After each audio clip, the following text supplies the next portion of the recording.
رسول اللہ صلی اللہ علیہ وسلم نے فرمایا، اس رات یعنی رجب کی 27ویں رات عمل کرنے والوں کے لیے 100 سال کی نیکیوں کا ثواب ہے۔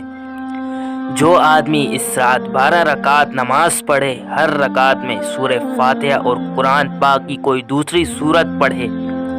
ہر 2 رکعتوں کے بعد تشہد پڑھے اور آخر میں سلام پھیرے، اس کے بعد یہ کلمات 100 بار پڑھے: سبحان اللہ والحمد للہ ولا الہ الا اللہ واللہ اکبر، اور 100 مرتبہ استغفر اللہ پڑھے اور 100 مرتبہ درود شریف پڑھے، اور اس کے بعد اپنے دنیاوی اور آخرت کے لیے جو دعا چاہے مانگے۔ صبح روزہ رکھے تو اللہ تعالیٰ اس کی تمام دعا کو قبول فرمائے گا، بشرطے کہ گناہوں کے کاموں کی دعا نہ ہو۔